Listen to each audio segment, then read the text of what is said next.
Recording. Let him in.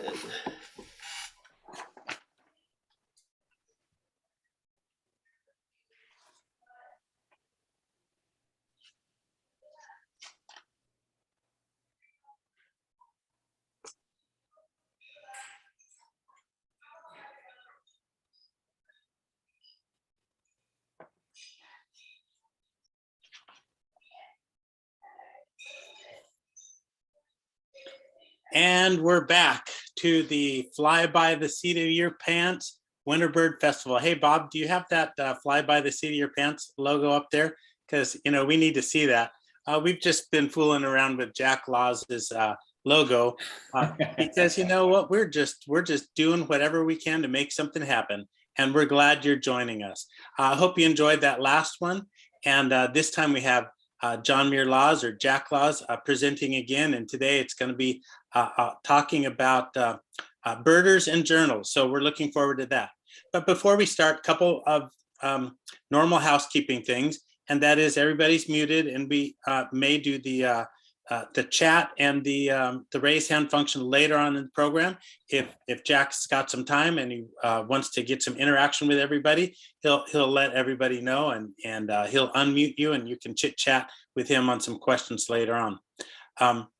But right now, of course, the chat function is going to be turned off.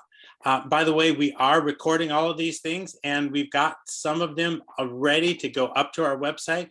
Maybe today, maybe tomorrow. We're working hard to get our act together and put some of these videos up so everybody can join them. By the way, all of these are free. You know that, right?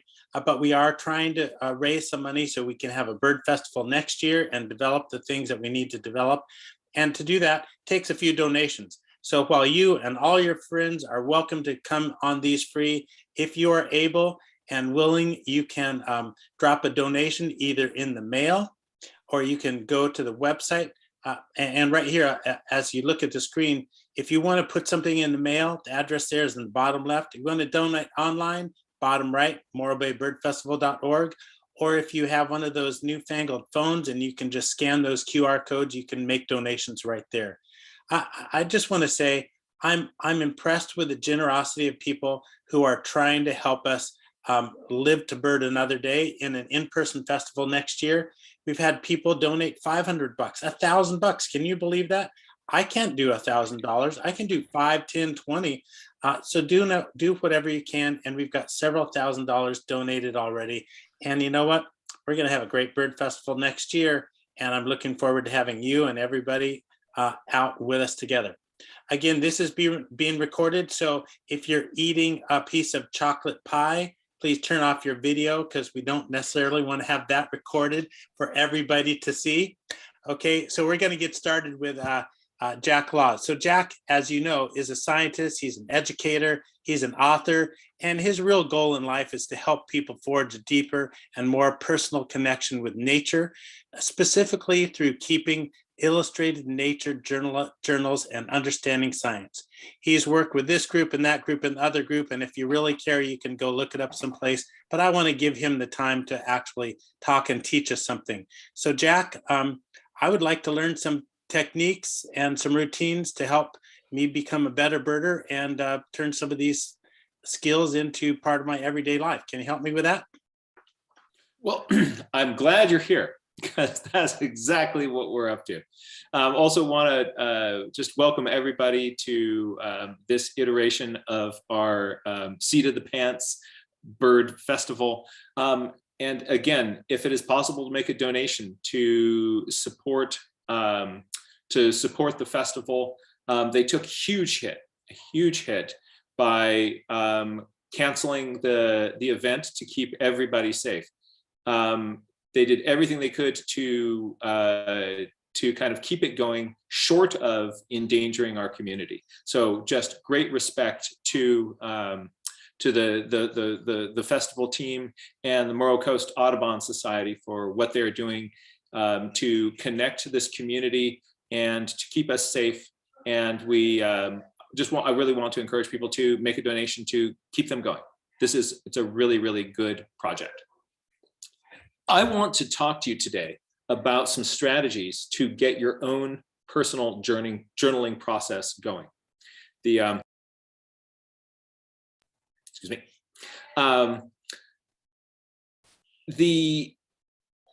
the process of getting an idea out of your head and into a notebook is one of the most powerful things that we can do to help us think better on just about any subject. So, people who, for instance, keep a diary. Sociologists and psychologists who study these sort of things, we find out those people are more emotionally intelligent than the rest of us. I don't keep a diary, which explains a lot.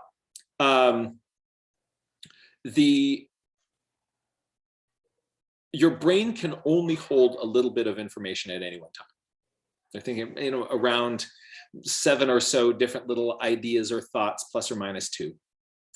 And the minute you start trying to kind of cram more in there, your brain will rebel and it will start kicking stuff out.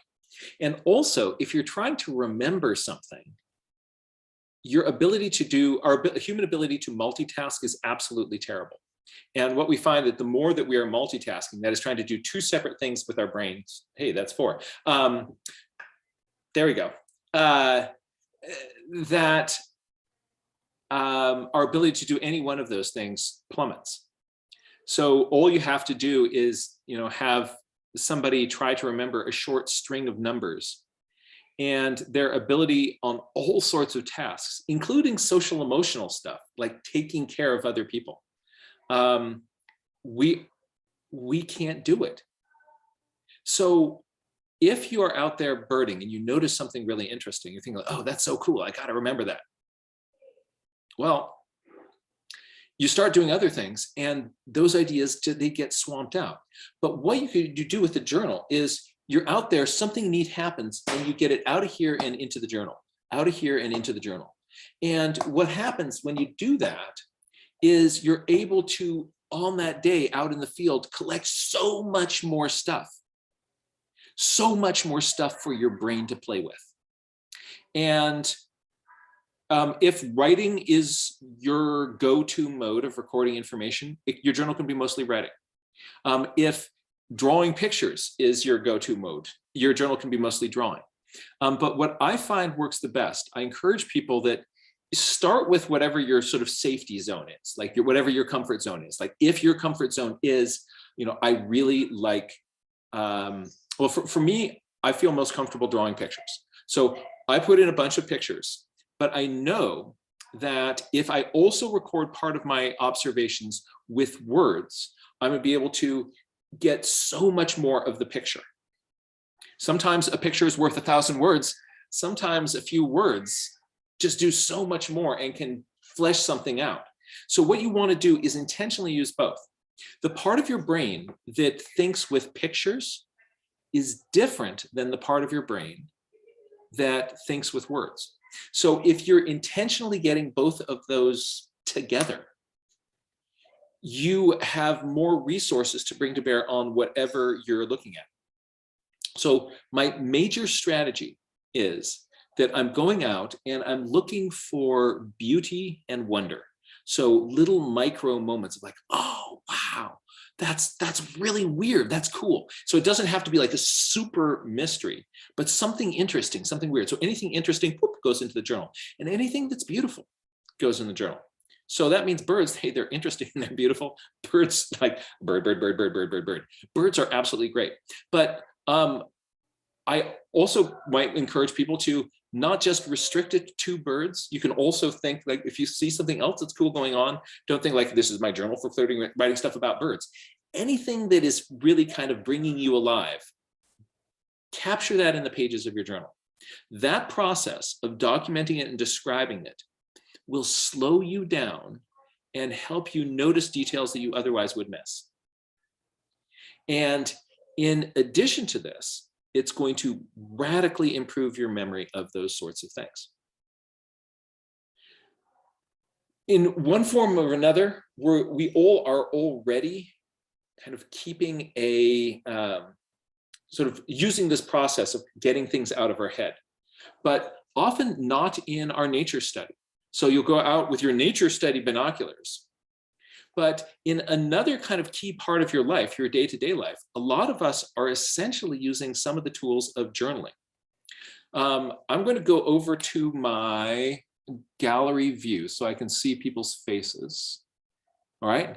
And just by show of hands, raise your hand if there is a list in your kitchen of things you need to pick up the next time you're at the grocery store.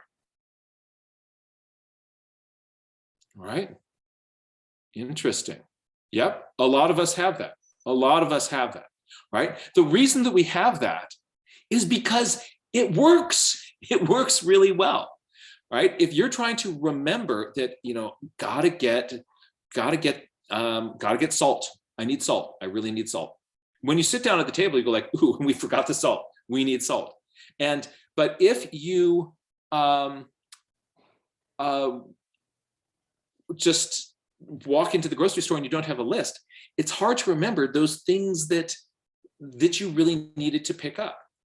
And if you're sort of sitting around home going like, salt, salt, salt, salt, gotta get salt, I cannot forget salt. It's so important for me to get salt, salt, salt, salt, salt, salt, salt, salt, salt and milk, salt and milk, salt and milk, salt and milk, salt and milk, right? You're not gonna be able to effectively do anything else. And that's like, oh, a bird, right? And then you forget your salt and your milk, but you're like checking out the bird. Oh, that's so cool. Like there's something I was supposed to get. I wonder what that was, right? So, but you put it down on the list, it works. So with your birding, it works the same way. So don't just do it for the milk, do it for the bird. So you notice something cool about the bird, put it down on paper. Notice another thing, put it down on paper. And what you can find is your ability to notice, your ability to remember, go boop, boop, boop, boop, boop, boop, boop, boop, boop, boop, right? So what I'm going to do is I'm going to bump over to a document camera and we're going to go on, I'm right now sitting in a place, if you look out there, there's an oak woodland out there. And we're going to go for a little walk in that oak woodland and we're going to see what we spot, right? And we're going to use, I'm going to look at how to use a nature journal to kind of record some of that information. Everybody's nature journaling is going to look different. That's one of the things that's great about kind of going out with a group of other people who are nature journaling together, is that each person's kind of their angle on it is going to be slightly different. But you can take a look at what we do together here in this virtual birdie adventure and see what strategies you might incorporate into your own game. All right, so let's go there now. I've got my binoculars, got my sketchbook, and here we go. I'm going to use this pad of paper to sort of stand in for the journal that I usually bring with me. But you see, this is kind of how my journal pages look. And what you'll see is it's a combination of their sketches, there are some drawings on here, and anything that I am trying to think about, trying to get my brain to focus on. It all goes down in here. So when I was out in the field, I did everything except for this little bit here. So there were some dowitchers that were kind of out. One of those flew by. There's kind of a cool white stripe on its back. There was a lot of stuff going on with shovelers, and I got really into shovelers. And so I put down a lot of notes about shovelers. But one of the things that I wrote was, notice this little box here with a check mark in it. It says to do. I made myself a little check box here that says learn to tell long-billed dowitcher from short-billed dowitcher. Because I got out there and I realized there's some dowitchers out there. Are they long-billed or short-billed? So I got back and then added into my journal. This part here is stuff that I did from research later on. And as I was reading about telling the difference between long-billed and short-billed, I made little diagrams and notes in here. Oh, for some reason, You lost you, Jack. we lost my camera. That's interesting. There we go. Hey, we're back. Check my connections. All right. So yeah, if that happens again, do let me know. Not sure why that happened. But see, this was some notes about long-billed versus short-billed dowitchers, and the angle of the forehead and the angle of the eye, the little stripe above the eye, is it curved or is it straight? Is the back straight or is the back a little bit swooped? You know, all those sorts of things. That's the sort of stuff that I would forget if I didn't write it down. So this is little kind of note taking for myself. So I can do stuff in the field, I can do other stuff back home, but it all goes down on the pages of this book. And that is one of the most powerful ways to learn. If I just read this article about the difference between long-billed and short-billed dowishers, by now I would have forgotten it all. But let's go out there in the field. Something that I recommend that people do as they start is to get something down on the page of your journal. The moment you have some information there, it's so much easier for more stuff to follow that page. And a great way of doing that is just at the start of what you're doing is I'm going to put in what I call metadata. And metadata is the location that you are, hold on a second. That is an indoor cat. Yes, an indoor cat. This cat never goes outside, and there it went. So what I'm going to do is I'm going to put the date, location, and weather. So today is January the 15th.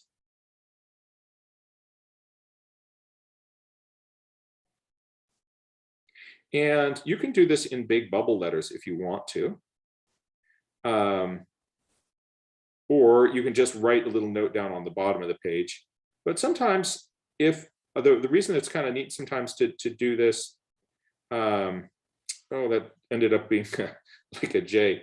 One reason why it's kind of neat to kind of do it in a playful way is it just kind of puts some marks on the page.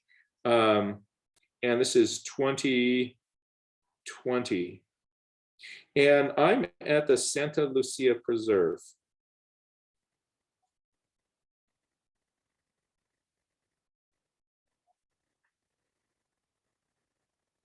I'm dyslexic, so very often the spelling will come out interestingly on my own pages. It's an overcast day. I'm going to draw a little cloud kind of sticking out here. And just write overcast.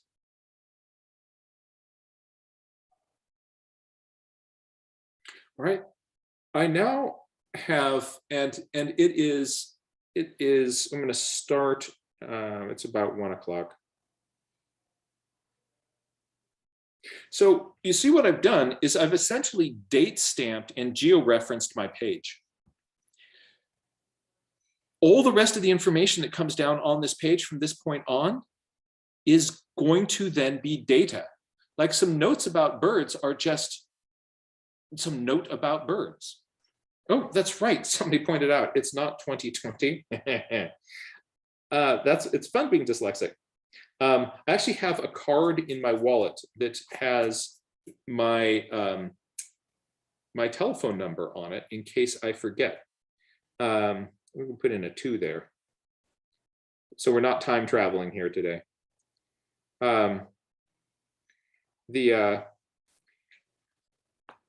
So it is with modified time. So what I'm going to do now is anything that I observe, I'm going to kind of get it down on the page. And because of this, again, it's not just notes about birds, it's data, because it's date stamped and geo-referenced. The other big thing that this does is makes this journal page less intimidating. One of the hardest things to face when you open up your journal is this big blank page. But if you get something down on it, like a little anchor, that really helps you do the next thing and the next thing and the next thing and the next thing. So you walk along and then you look up ahead and there is you see sort of a flash of blue and sneak over to that little clearing and there is a scrub jay under the trees. So what I do is I start looking at the scrub jay, and I will say to myself, all right, what do I notice here about this thing? And I will say out loud all the details that I see. I'll say like, okay, it's holding its tail up kind of high as it bounces around on the ground. And then the tail comes down. So it was bouncing around with its tail up, and then that tail came down.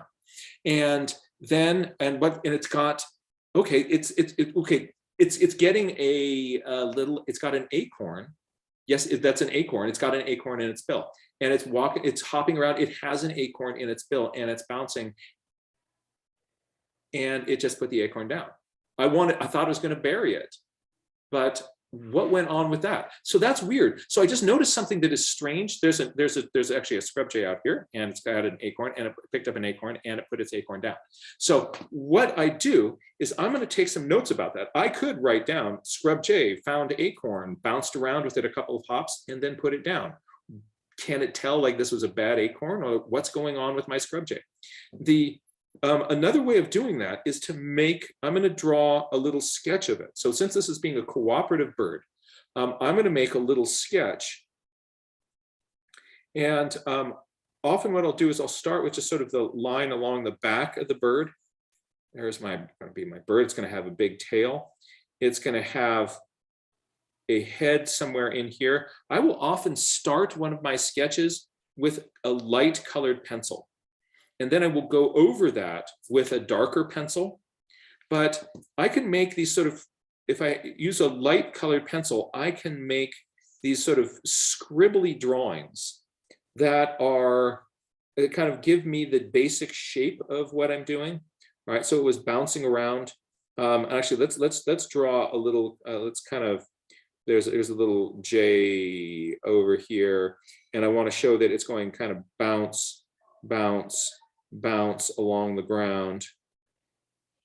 And then I'm going to add in some written notes. I'm going to write that it bounced along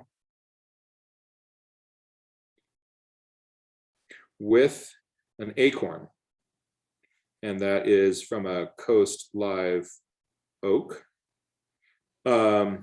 And dropped it. So was this a bad acorn?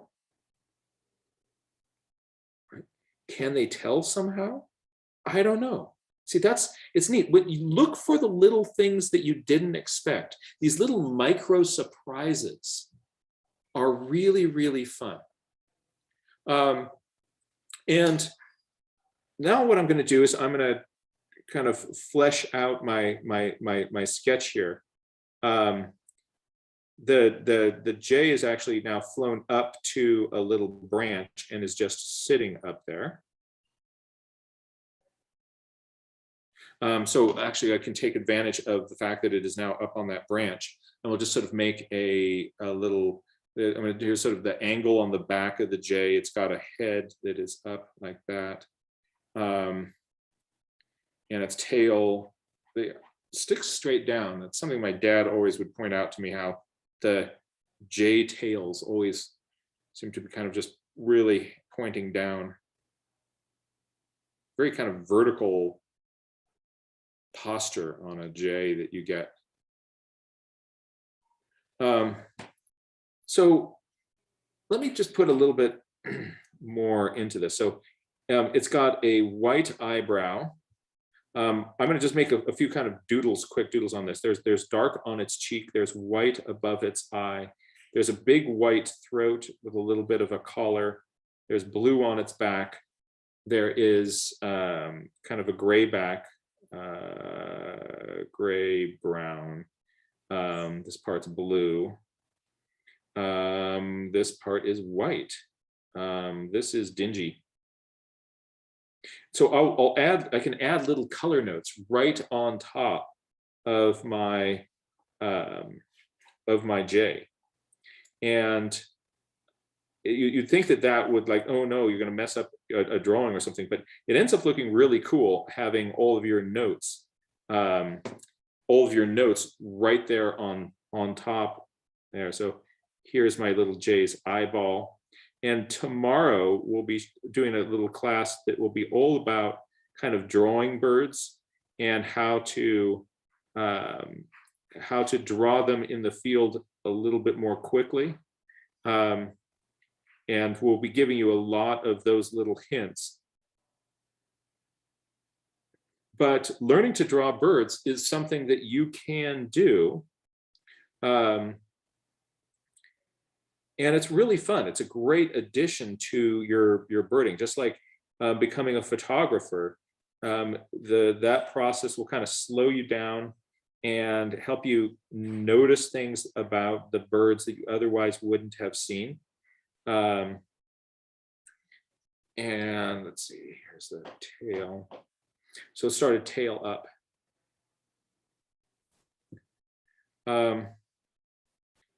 I'll often sometimes also say to myself, like, are there things that I'm noticing out here that aren't recorded? Are there things that I am seeing that aren't recorded here? This was blue, this is blue. For little color codes, what I often do is I'll put in the first and the last letter of a color, unless it's yellow or white or red. Those I just use one letter. But for instance, if I put BL, the first two letters for blue, I might confuse that with black. If I put GR, that could be green or gray. But if you put the first and the last letter in, then what happens is, if you have the first and the last letter, then you'll be able to read your notes a little bit more carefully. So here's this little hopper.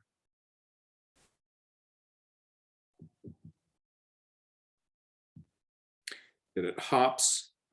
I'm going to draw the acorn down here. And then I'm going to draw it flying away without its little acorn. So essentially I'm doing kind of a show and tell thing here. I am going to show with my pictures. I am going to tell. You need a longer tail, don't you? Yes, you do. That's better.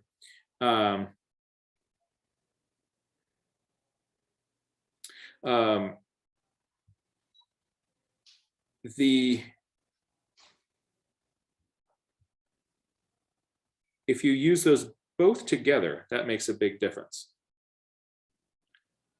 Let's play with this little one that is kind of perched up here. Whatever pose the birds give you, you can make, oh, it just turned its head towards me, right? So from the front, when it turns its head towards me, there's sort of this beaky area, and then I could really kind of get the sense of this big kind of white throat. It's dark on top, blue. Don't have to draw a whole other bird, but I might just kind of come up here. Here is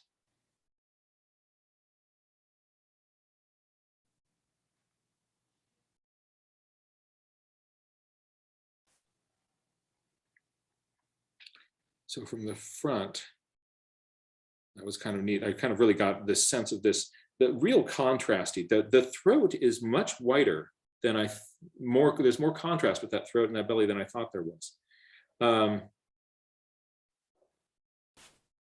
So maybe I could really get that in this picture here. With a dark cheek.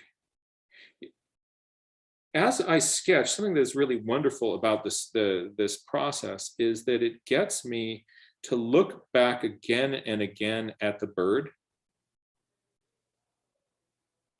And when I do that, I time and time again discover that there were things that I thought I knew about scrub jays or whatever bird I'm looking at that are wrong. And it's the idea I'm going to update my understanding of it based on the evidence that I have, based on looking at the bird. So for instance, today I'm realizing that the throat is more pale in comparison to the belly than I thought. Right, this belly is more, so just a little bit of more of a grayish wash, more sort of a browny grayish, right? That's interesting to me. And so what I've done, it's not a super big thing, but I have slightly updated my understanding of what the jay looks like by looking at this bird.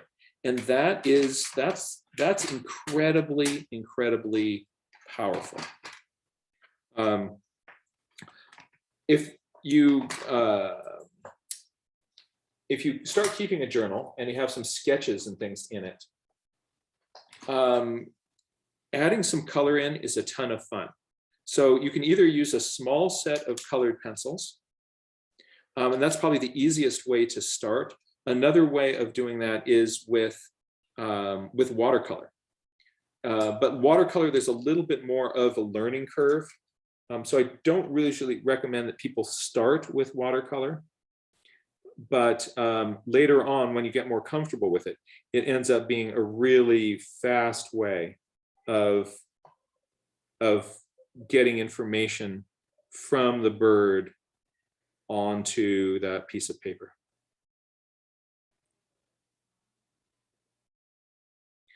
You are going to make mistakes. There are going to be parts of your drawing that aren't like a field guide. And that's absolutely to be expected. That's totally to be expected. And it's okay.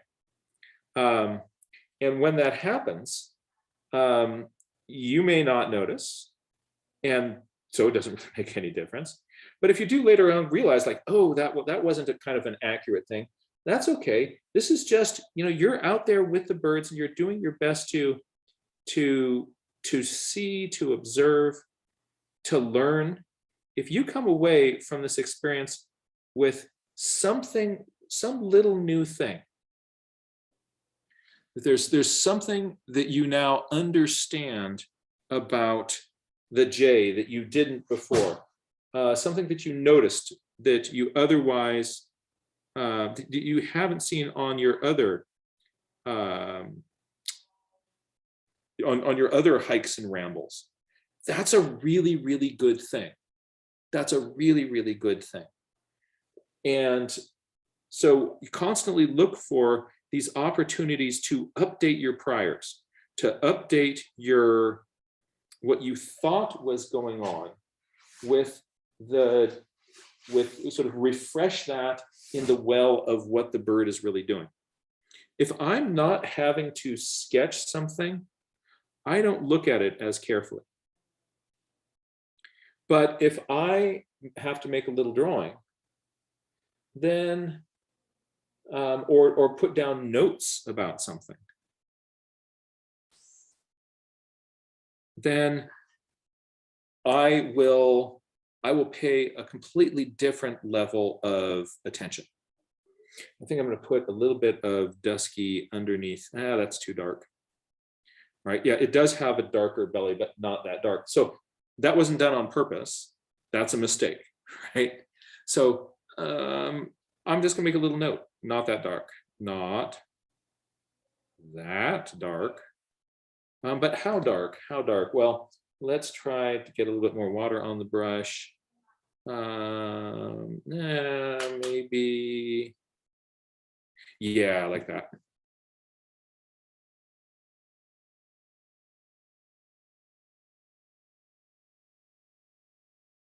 So don't be afraid of making a mistake.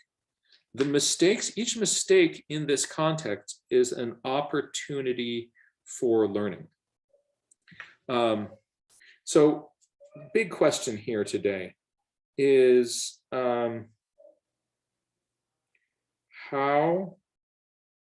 know that scrub jays, they're responsible for burying all the acorns in the forest. They're essentially, they're planting all the oak trees out there. How are, so the California scrub jay, right? It's our California scrub jay. So I'm gonna just put in California CSJ. Hey, how are California scrub jays selecting acorns? Right.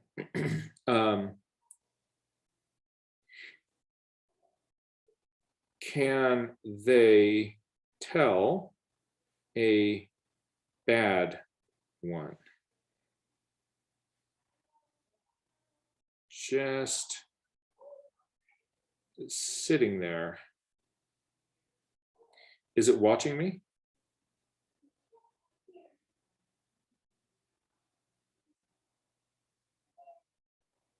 I wonder if there's sort of like a Heisenberg uncertainty principle thing going on here. I've kind of come out to look at the jays, and the jays is this changing its behavior in response to me running around here?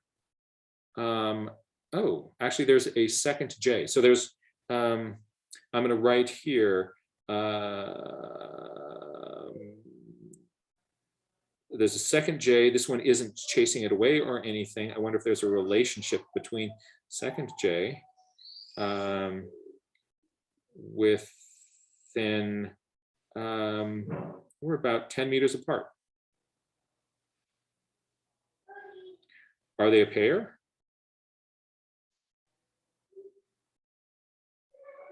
Right? I wonder if they're a pair. I wonder if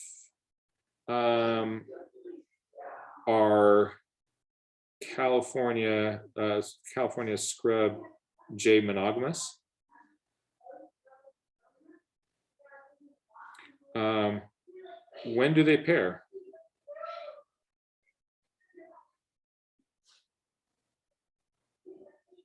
So you see, I noticed one thing kind of cool, and then that led to another question, that led to another question. And by putting all this down on my piece of paper, I've got my curiosity, my curiosity gets amplified. If I weren't journaling here, I would just kind of like, oh, I saw two jays. But this process really kind of slows me down. It kind of gets me thinking about what are they doing, their behaviors, their appearance. And I'm able then to change my mind as the jays start to show me new little things, new bits of evidence. The answer is to all the questions is there in the bird. And what we have to do is to learn to see in a way that lets us unpack those mysteries.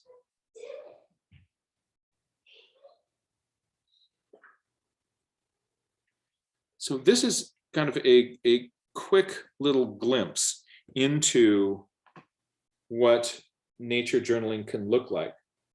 For somebody that is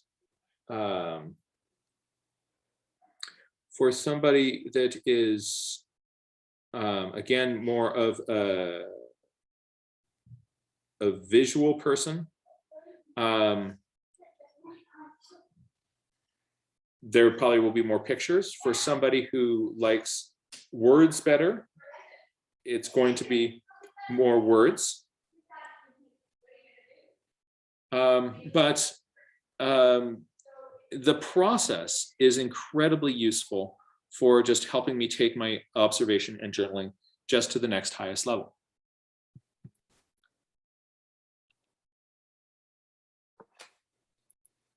Let's see here.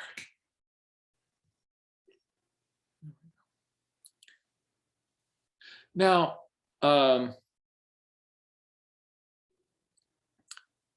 let me see here. I'm going to bounce over to this screen. FaceTime here. There I am. Hi, it's me.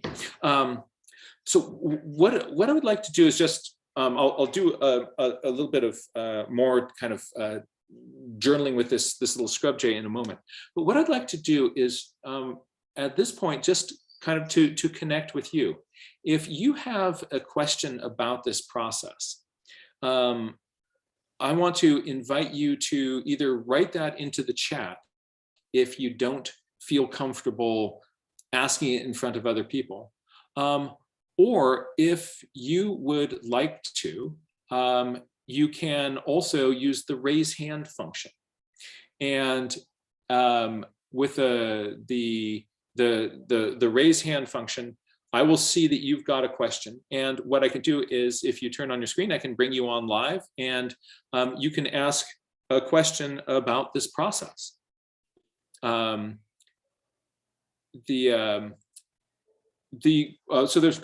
a couple of interesting questions have come in, and then I will bounce over to Mary.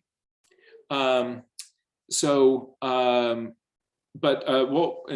first question is, what am I using for the watercolor?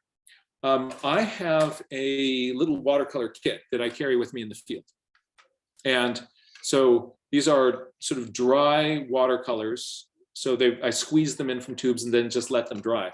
The brush that I'm using has water inside its handle. And that way I don't have to have as many tools with my hands when I'm out in the field. So part of what I do is kind of make my sketching system portable and easy to use in the field. So I have the tools that I use for that are, I have a palette. I have an old sock on my wrist. And I also have this water brush. It's a Pentel water brush. The brand that I recommend is the Pentel Aquash water brush, the large size point. And if you forget that, I do sell those on my website, but you can also find them in other places. So it's a very useful kind of brush. Because I live in California, my watercolor tends to dry more quickly. If you're in a super humid environment, watercolor takes a ton of time to dry. And then that's another reason to go for colored pencils. But if your environment isn't too humid, you can find that you can put the watercolor down, and because I'm not using, this brush doesn't put out big puddles of water, it dries quickly enough for me to be able to kind of paint and then make my way on down the trail.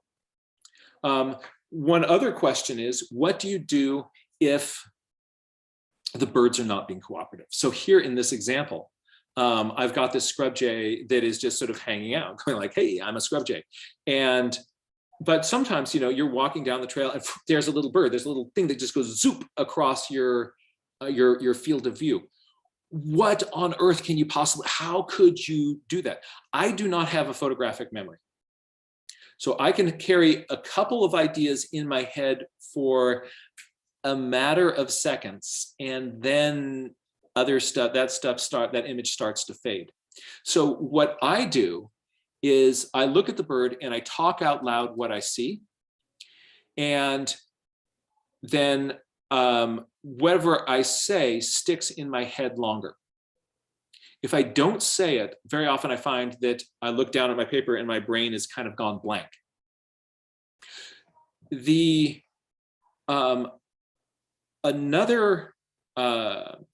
however the bird is not being cooperative at all, right? There's a little brown thing.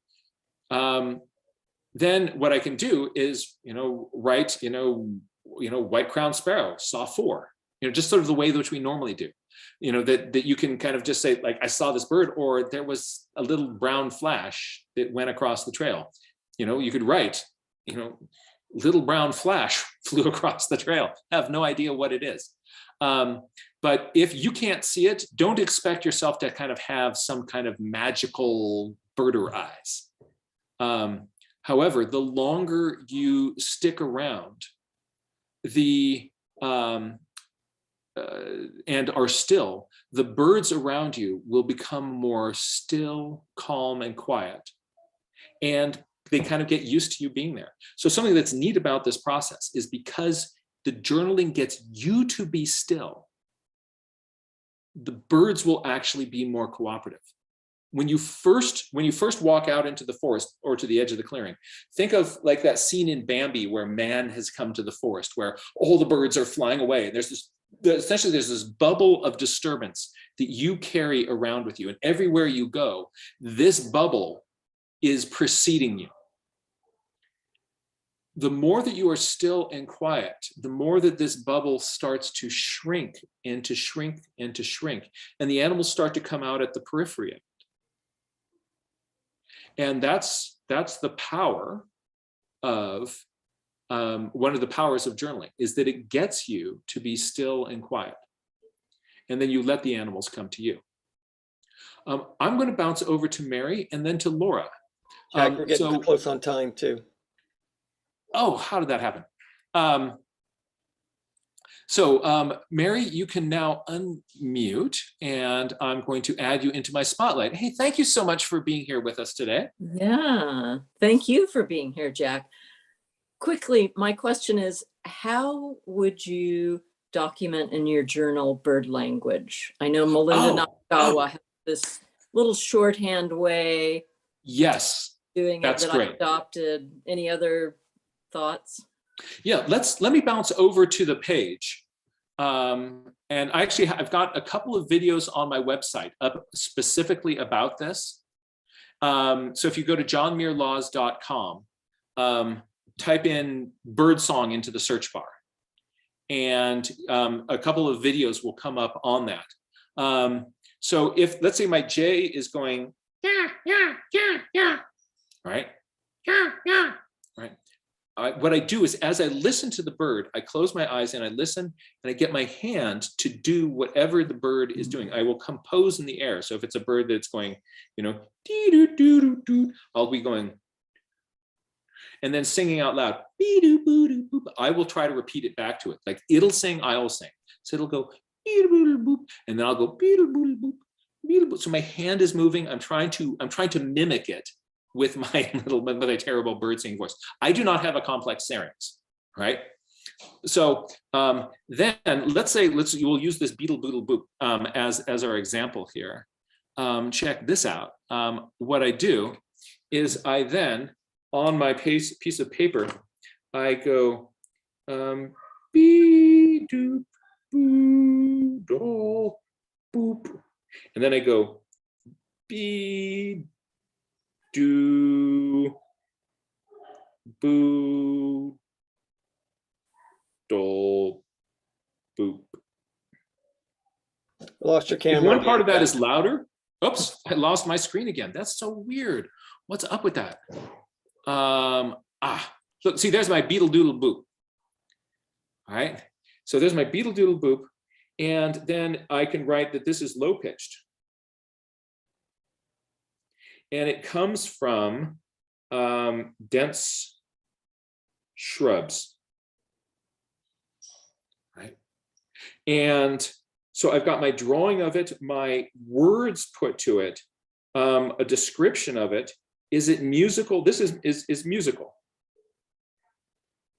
It might be sort of mechanical. There's that camera again. Camera again, right? So I will put in, whatever kind of description I think is appropriate for it, including where I'm hearing that noise from. So I have my drawing of it, and then it also helps to name that song, right? So for instance, I might call this, if like, let's say the boop is really prominent in it, I might just call this the boop. Right, so here's boop. So name your song, and then the next time you're walking along and you hear boop, you'll go like, oh, there's boop, right? So you don't have a bird name for it yet, right? But you've named it, and because you name it, it helps this noise stand out from the acoustic environment, from everything else that is there.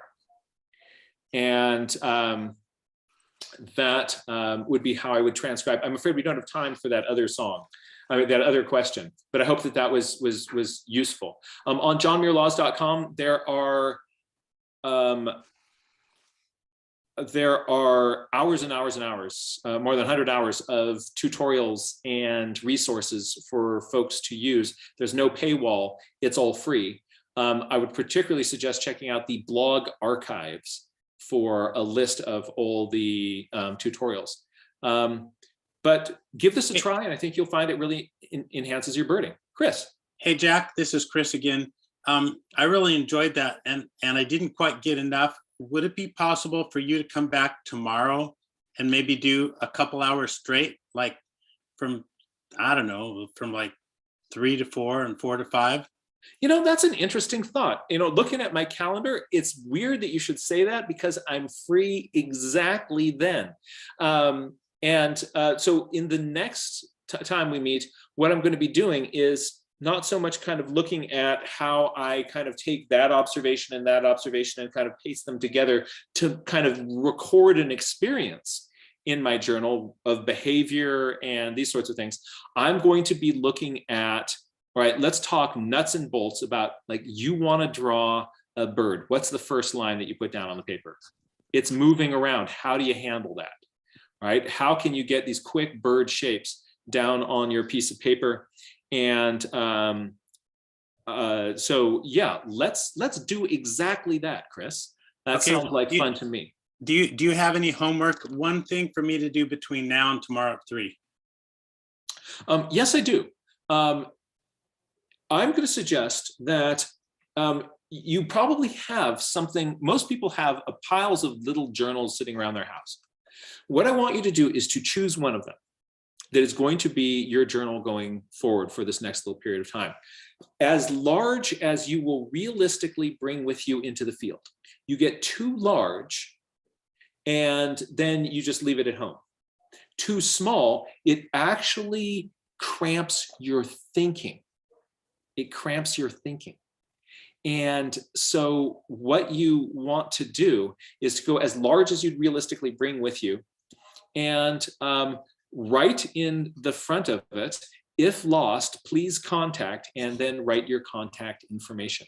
And that's the critical starter for getting started with your own journaling process. So find the little book. And again, there probably is one. You don't need to run out to a store for this, because most of us have like taken that little class there. Somebody gives them this little book. You've got a bunch of these things sitting around because you thought, like, oh, at some point, I think I might want to do journaling, right? I got 10 of those, and I'm going to grab one, and I'm going to have it ready tomorrow at 3. Excellent. I will look forward to seeing you there. Great. Thanks, Jack. I really, really appreciate your expertise and your willingness to come on and teach all of us. It's great. We're going to close this show down in just a couple minutes, but we've got several great things coming up. The next thing up at 2 o'clock, top of the hour, is Norm Pillsbury, and he's going to be talking about bird recording, and that should be really fascinating. So we talked about recording with pen and paper and maybe watercolors right now, but how about recording with my iPhone? You know, how can I take that to the next level? So Norm is going to be with us in the next hour. Following him will be Tom and Peggy, and they're going to be talking about owl boxes, the why, how, when, where of building an owl box. Hey, guess what? You want an owl box, but you're not handy, you don't want to build one? We're going to auction one off. We've never done this before, but we're going to auction off an owl box at the, let's see, what hour is that? That's the 3 o'clock hour. After that, we have a double header with Benjamin Jacob Schwartz. He's going to be talking about feathers to flight, and he's going to be talking about the marvelous hummingbird. So can't wait for him. He's a young man full of zip and zing, and he's going to share with us tonight from 4 to 5 and from 5 to 6. And then if you have anything to do with any bird festival anywhere, or you're just a tech-minded person, or want to know how in the world are we going to run a bird festival again if there's some other COVID variant next year, our final hour tonight is going to be how to run a bird festival, the new way to do it, by our own Bob Ravel. So that's what's going on today. We're going to close this down. Donate if you can. Otherwise, we'll see you at the top of the hour, which is only in a couple minutes. We're going to close it down so you have to come on in with the same numbers. All right, everybody. See you later.